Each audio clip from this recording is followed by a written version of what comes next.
बिस्मिल्लाहिर्रहमानिर्रहीम। हाँ जी, आज हमने गैमीट्स का स्ट्रक्चर स्टार्ट करना है, स्ट्रक्चर ऑफ गैमीट्स, और उसमें सबसे पहले जो हमने डिस्कस करना है वो है स्ट्रक्चर ऑफ स्पर्म।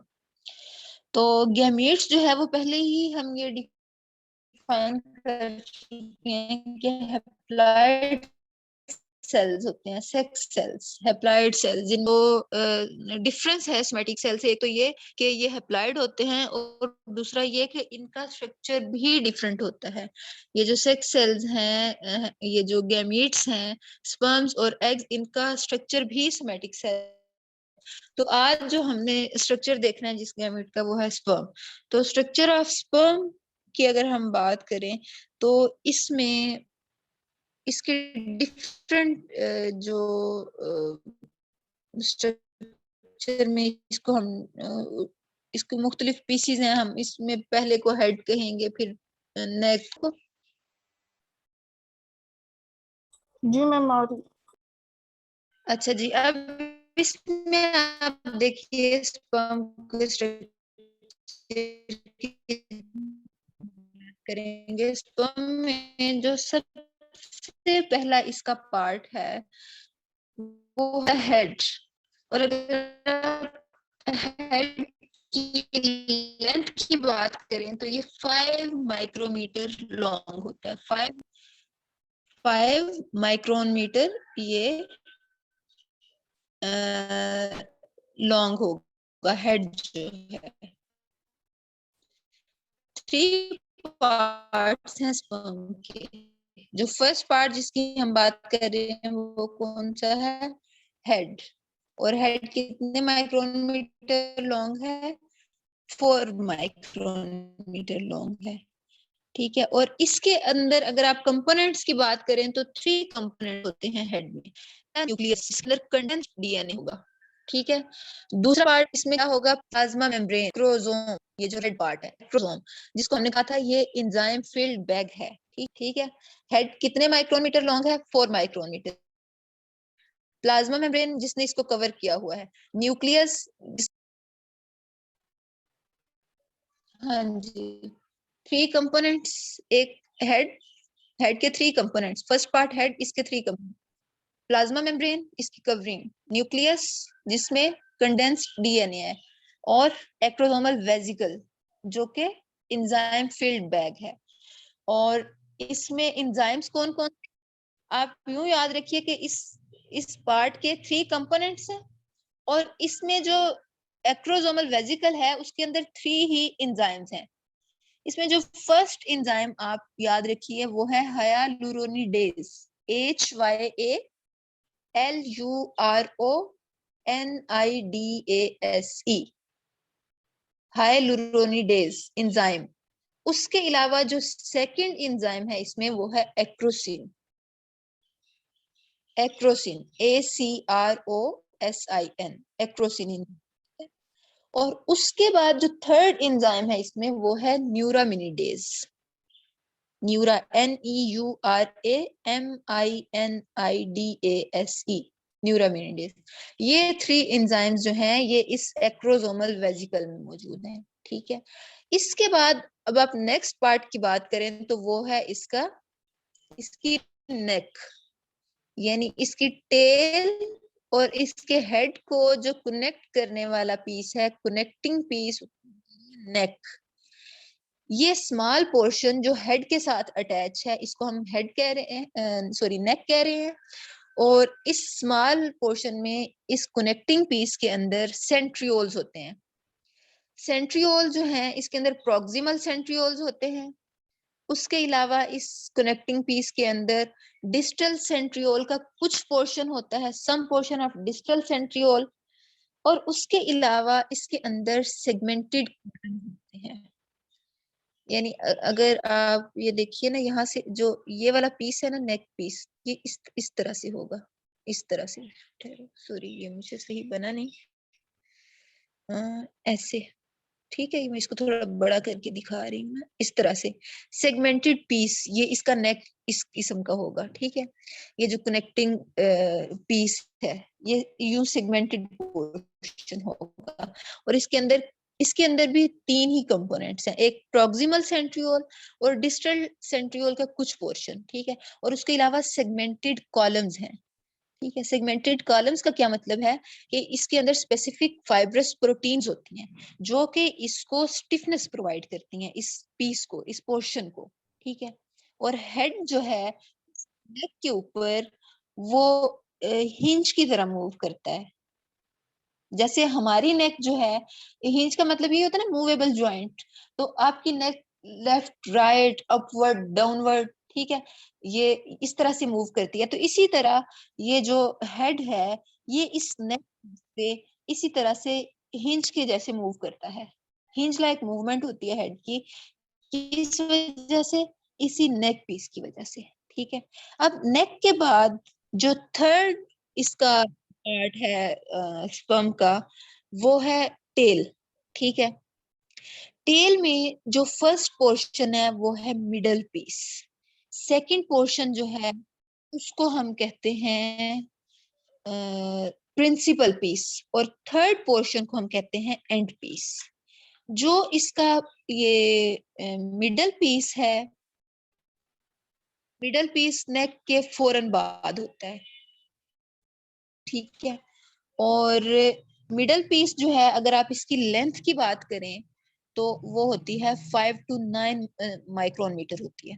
टेल जो है इसकी 3 है पीसीज, टेल 3 पीसीज में डिवाइडेड है।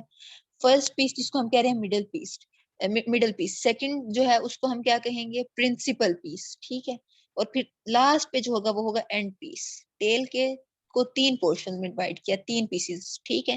फर्स्ट जो है वो मिडल पीस जो है वो राइट आफ्टर नेक, उसकी लेंथ कितनी है 5 to 9 माइक्रोन मीटर, और इसके सेंटर में एक फाइबर है, ठीक है, सिलेंड्रिकल, और उसको हम क्या कह रहे हैं, वो सेंट्रियोल लाइक है। और उस सेंट्रियोल लाइक इस तरह से है कि ऊपर वो जो डिस्टल सेंट्रियोल थे ना, वही एक्सटेंड होके इसको बना रहे हैं, ये टेल के अंदर ये जो फाइबर आ रहा है। सेंटर में क्या है इस मिडल पीस के, एक फाइबर है, ठीक है। कहाँ से वो राइज हो रहा है, डिस्टल सेंट्रियोल से।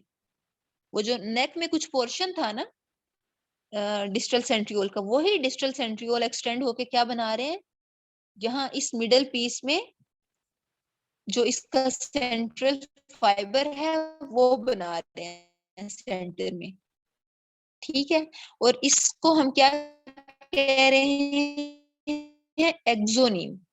जो यहाँ दरमियान में फाइब्रस स्ट्रक्चर होगा उसको हम क्या कहेंगे, एक्सोनीम। ये सिलिंड्रिकल इसमें इसकी जो अगर आप शेप देख, अरेंजमेंट होगी सेंट्रियोल के अंदर टिब्यूल्स की, वो कैसी होगी, वो सिलिंड्रिकल होगी, ठीक है। और ये टिब्यूल होंगे, और अगर आप इनके नंबर की बात करें, मेरा ख्याल है मैं आपको दिखाऊं तो वो ज्यादा आपको समझेगी। यानी अगर आप इसका ट्रांसवर्स सेक्शन लेना, इसका स्पर्म का ट्रांसवर्स सेक्शन आप देखें इस मिडल पीस का, यानी जो इसका विड्थ वाइज अगर आप इसका विड्थ के अलोंग इसका सेक्शन काटते हैं और आप उसके इसके अंदर ये क्या है, ये एक्सोनीम, जिसको हम कह रहे हैं ना सेंटर में एक फाइबर राइज हो रहा है उन सेंट्रियोल से, तो उसको हम एक्सोनीम का नाम दे रहे हैं। एक्सोनीम में एक ये बिल्कुल सेंटर में 2 टिब्यूल हैं, ठीक है, और उन सेंट्रल टिब्यूल के गिर्द ये डुप्लेट्स हैं, ये भी टिब्यूल्स इसके गिर्द अरेंज्ड हैं, ठीक है। ये आपको यानी कि आपको इसको देख के अंदाजा हो रहा है कि ये जो टिब्यूल्स हैं एक पेयर सेंटर में अरेंज है और बाकी जो है 9 पेयर्स वो इस सेंट्रल टिब्यूल के गिर्द अरेंज हैं, डुप्लेट्स। अब आप देखो ये और इनके गिर्द ये अरेंज हैं, और ये कितने टोटल पेयर्स हैं, 9 पेयर्स, ठीक है। और इन 9 पेयर्स के गिर्द फिर मजीद 9 जो हैं वो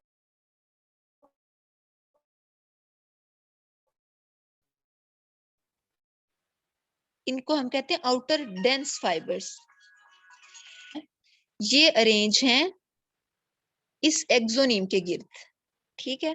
एक्सोनीम के गिर्द क्या अरेंज है, डेंस फाइबर्स एक्सोनीम के गिर्द अरेंज है। और एक्सोनीम में किस तरह से ये अरेंजमेंट है टिब्यूल्स की, कि 2 सेंट्रल टिब्यूल्स हैं और 9 डुप्लेट्स इसके गिर्द अरेंज हैं, ठीक है। और हमने स्टार्ट में भी बात की थी जब हम बात कर रहे थे स्पर्मेटोजेनेसिस की, तो उसमें हमने जिक्र किया था कि इसके गिर्द, स्पर्म के गिर्द जो माइटोकॉन्ड्रिया हैं वो बहुत ज्यादा डेंसली अरेंज्ड होते हैं इसके गिर्द, ठीक है।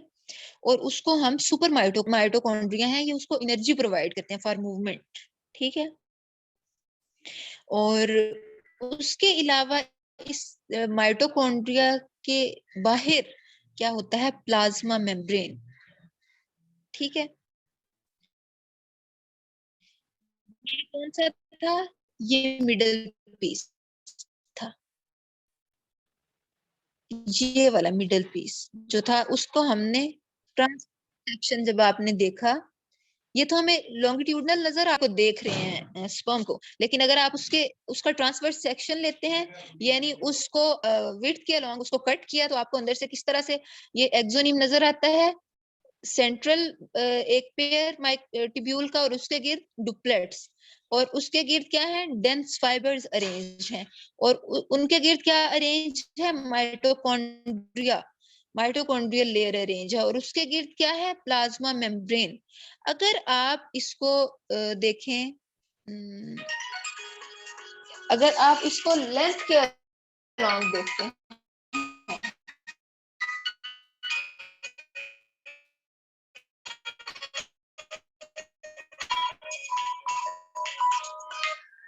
अगर आप इसको लेंथ के देखें, ठीक है, अगर आप इसका लॉन्गिट्यूडनल सेक्शन लेते हैं, लॉन्गिट्यूडनल सेक्शन अगर आप लें, तो फिर आपको किस तरह से नजर आएगा, आपको इस सूरत में फिर नजर आएगा। ये देखें,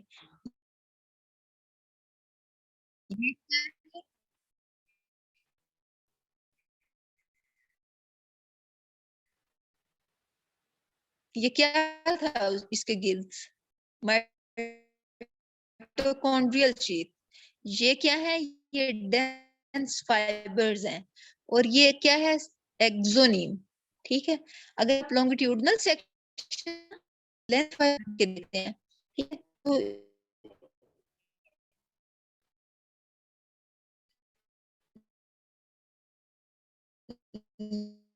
ये इस सूरत मैम में आपकी आवाज आपको नहीं आ रही। नजर आता है, ठीक है, ये सूरत आपको नजर, यानी कि फंडामेंटल्स और ये का मिडल पीस है।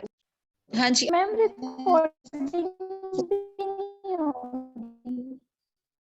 हाँ चलिए, अब रिकॉर्डिंग स्टार्ट हो गई है, मैं इस लॉन्गिट्यूडनल सेक्शन वाले को रिपीट करती हूँ यहाँ से। हाँ जी, ये बात मैं कर रही हूँ कि ये ट्रांसवर्स सेक्शन है, ठीक है, और ये लॉन्गिट्यूडनल सेक्शन, और लॉन्गिट्यूडनल सेक्शन जो है इसमें आप देखें तो ये माइटोकॉन्ड्रिया, ये प्लाज्मा मेम्ब्रेन, ये डेंस फाइबर्स, और ये एक्सोनिम, ठीक है। ये लॉन्गिट्यूडनल सेक्शन की मैंने बात की है।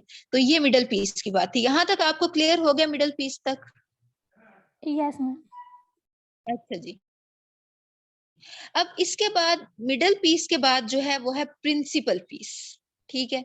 अब प्रिंसिपल पीस जो है वो भी तकरीबन मिडल पीस जैसा ही है, यानी उसमें भी अगर आप देखें तो आपको एक्सोनीम जो है वो नजर आ रहा है दरमियान में, ठीक है, साइड भी है, और माइटोकॉन्ड्रिया भी जो है वो यहाँ पे मौजूद होंगे, ठीक है। एक आपको दिखाती हूँ।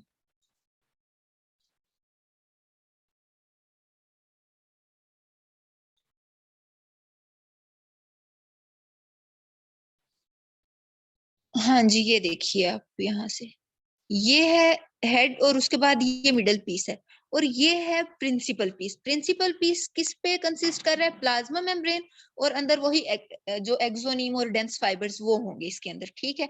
अब यहाँ पे माइटोकॉन्ड्रिया आपको नजर नहीं आ रहे, प्रिंसिपल पीस है, ठीक है। और ये जो आगे ये वाला स्ट्रक्चर है ना, ये एंड पीस है, ठीक है।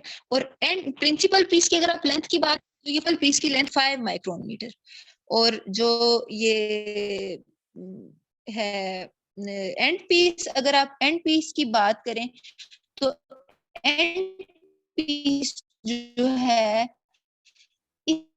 इसके अंदर मायोफिब्रिल्स जो है वो थोड़े ज्यादा कंसंट्रेटेड होते हैं। इस वजह से ये जो एंड पीस है ये लिटिल बिट स्टिफ होता है as compare to principal piece and middle piece.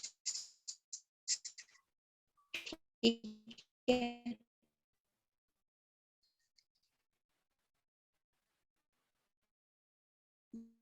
ये